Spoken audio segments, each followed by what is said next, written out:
Does your financial advisor take the time to really listen to you? Is your financial strategy personalized to you and your family? Will your financial advisor be there as your life and financial situation change? Hi, I'm Jerry Mangona, your Edward Jones financial advisor. I live here in Corktown, just a few blocks from the Daily Detroit studios, and when we work together, we'll focus on what's important to you. We'll use an established process to create a personalized financial strategy backed by the advice, tools, and resources to help you reach your goals. And we'll partner together to help your strategy stay on track. Contact me toll-free today at 866-975-8655. Again, that's 866-975-8655. Edward Jones, member SIPC.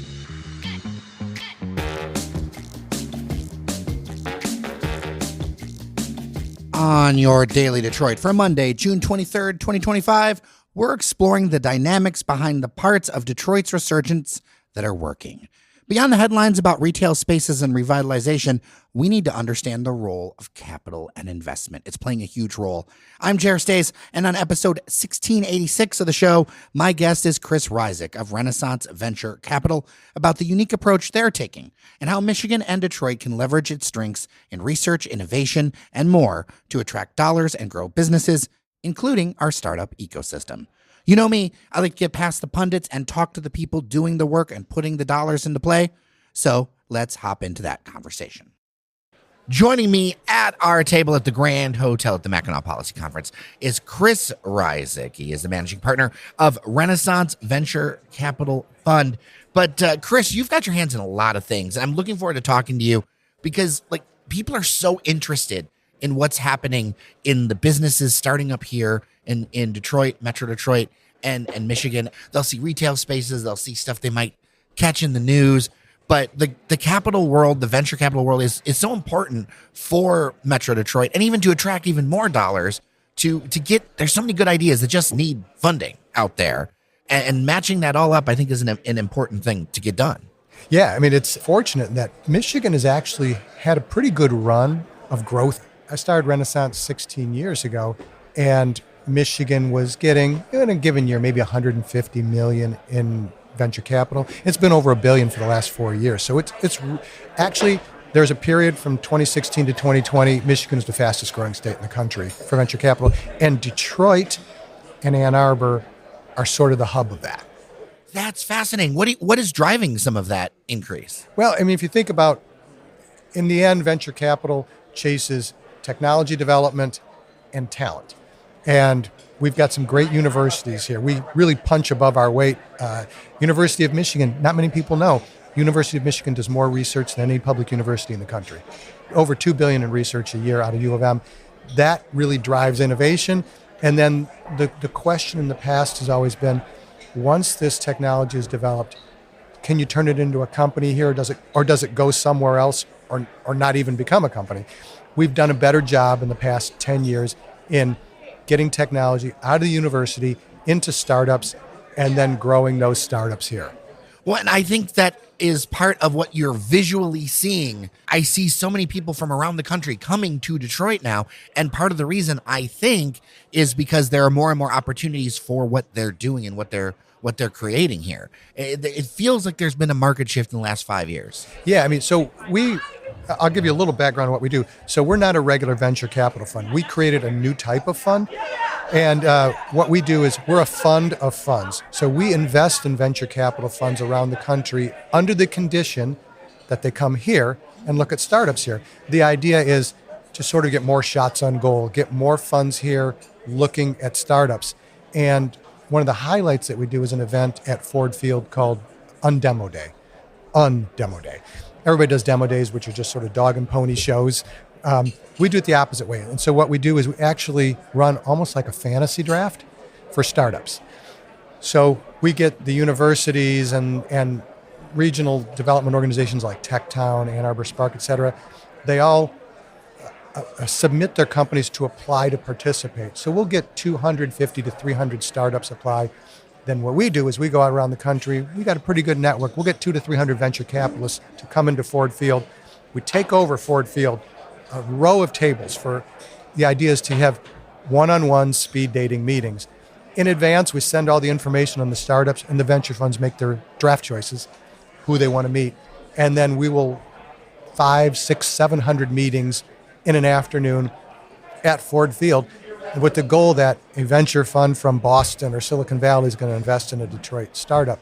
Here we are 15 years in, we've attracted about $3 billion of capital into Michigan startups through that. That's huge. What are some of the examples that people could see out there of things that have been invested in? So one of our great examples actually is an Upper Peninsula company. Nobody thinks of Upper Peninsula as being a tech hub. There's a company called Orbion, and what they do is you think about all the satellites that go up. The universe is full of all these satellites, and the big deal is you don't want satellites to run into each other. Orbion created a new type of thruster system that allows sort of navigation and the movement of satellites in space using very little fuel. It was created at Michigan Tech, but it's sitting in the Upper Peninsula. Who's going to invest in a company in the Upper Peninsula? Well, it turns out if you put them in front of the right people, they're going to see this as something cool. So they came to our 2018 on demo day. They got an investor from Boston to lead like a $5 million investment in them. They came back in 2019. They got another investment. They raised about $30 or $40 million already. And now it is the 10th largest employer in Houghton. And it's only been around 6 years. They're backlogged 2 years from like the Northrop Grummans or whoever who are buying these thrusters. It's just a great Michigan story that might not have happened in the old days. And that's so great because places like Houghton need that investment. Obviously I'm a homer for Detroit, and listeners know that, but I also know like a viable and strong state across both peninsulas is good for all of us. Right. And I would say Detroit has been the fastest growing city. Ann Arbor's always had a pretty good run because of the university. People want to be in Detroit now. We run our event in Detroit because the venture capitalists told us that's where they wanted it. And again, that wouldn't have happened 20 years ago. Yeah. So what specifically about Detroit is more attractive now? Because, for years it was slagged. It had the reputation that it did. But I've just, even in the 8 years I've done this show, I have seen a change in perception and people willing to do business here and excited about doing business here. I mean, aesthetically, it's a completely different city aesthetically than it was. And the big question was always, can we get our young workers to move here? It was always easy in Ann Arbor. It wasn't always easy in Detroit to say, yeah, I want to hire a bunch of young engineers.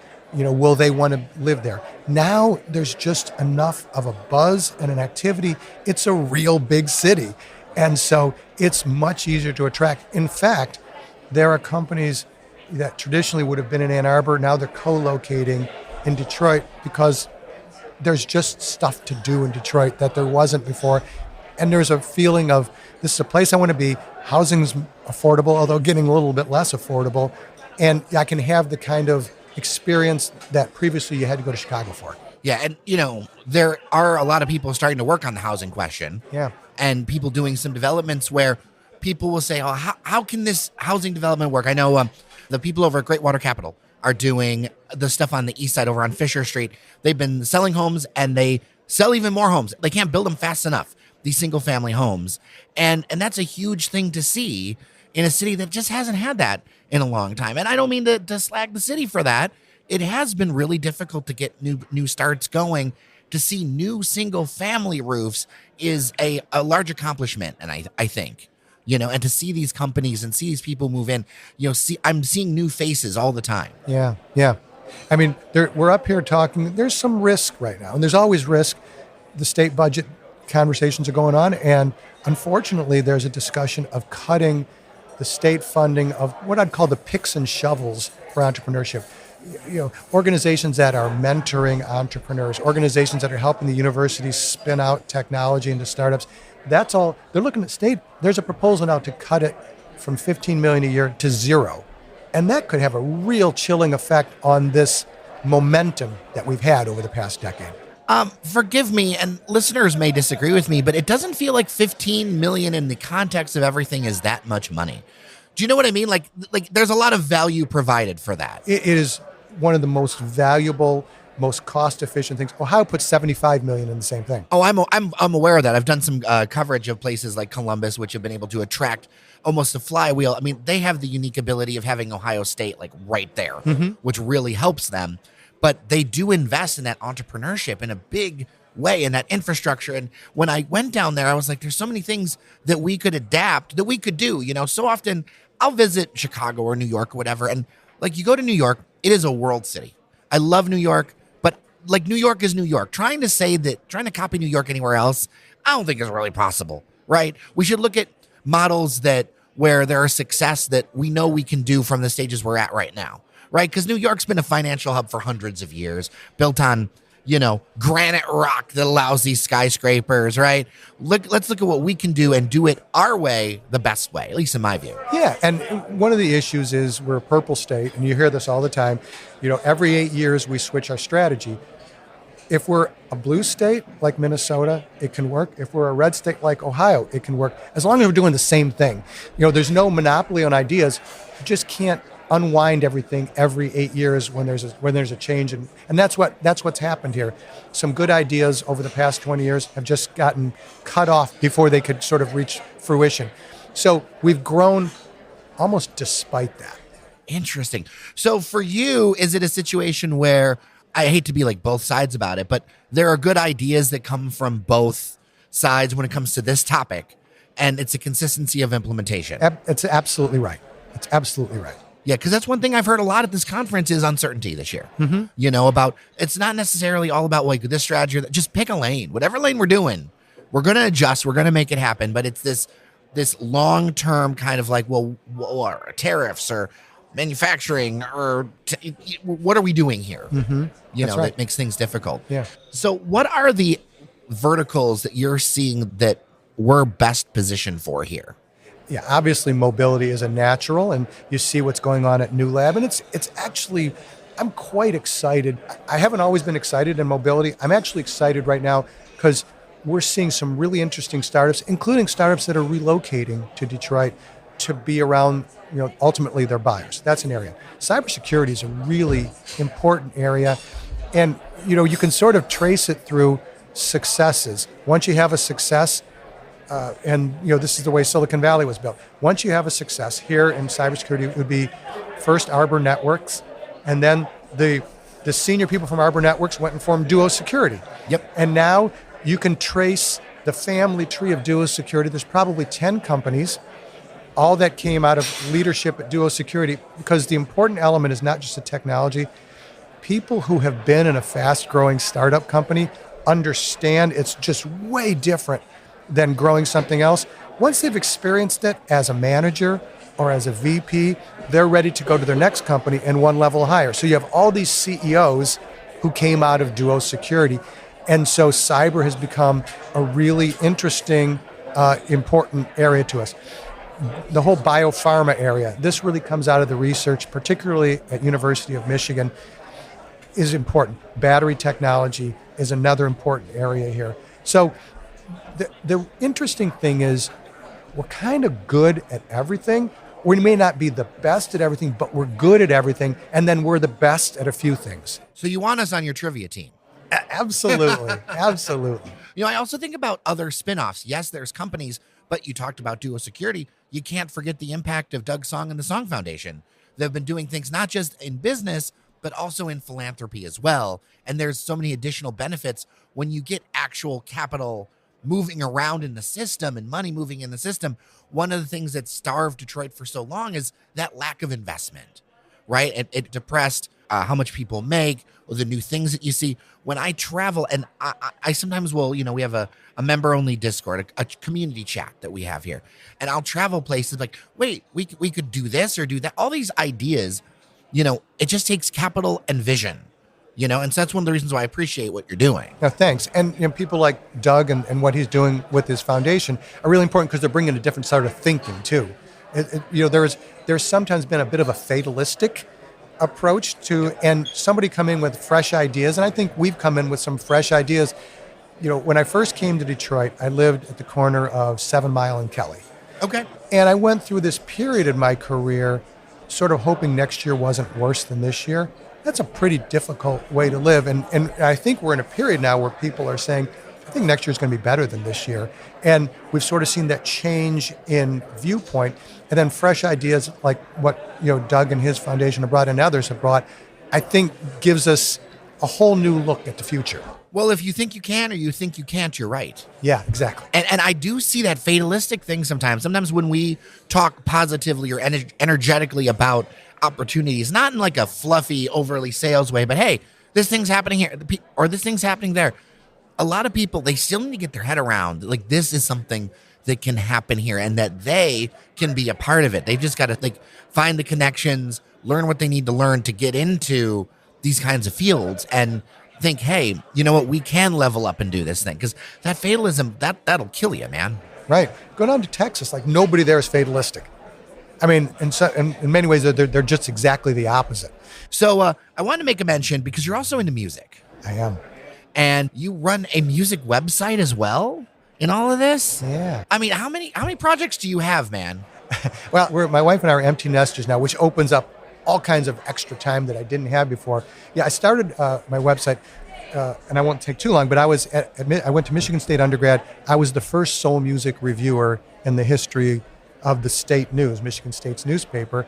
And there was a moment I thought about a career in journalism. The world of journalism, they didn't need me. You're making a lot more money than I am, that's for sure.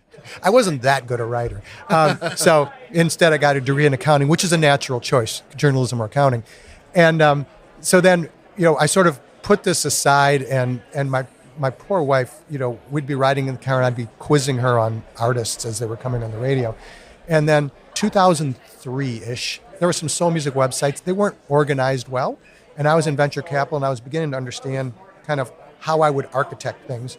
And I wrote a couple pieces just for fun. SiriusXM contacts me out of the blue. It says, we like your writing. Would you like to do a show? And I did. I did a show briefly. It really wasn't what I wanted to do. And you can tell I don't have a radio voice. What I wanted to do was write. So I taught myself how to build a website and just started writing first biographies of classic soul artists where I didn't see their stuff on the web. And then ultimately reviews, and we've pivoted here and there as the web has changed. But you fast forward now, we're the largest soul music site in the world. It's called soultracks.com. 250,000 people every month come to read what we have to write about. And we're sort of running this parallel universe to to mainstream media, because mainstream media doesn't cover this sector. And actually probably gives the impression that everybody who's doing soul music is 70 years old. And it's just not true. There are really talented young artists, and our whole goal was there is this rich history of soul music, and if you love that, by the way, here's a 25-year-old who's making really good music that you might like. So helping independent artists find an audience is kind of what we do. Turns out maybe your writing was needed. It turns out I didn't have to be that good to do that, right? Well, then who should somebody be looking at right now then? Who have you got in your sites? Give me 2 or 3 names. Okay. So I would say there's a group out of the UK called Mama's Gun, named after the old album. And they're sort of think of them as Average White Band meets Hall & Oates. Another artist named Quabs, Kwabs.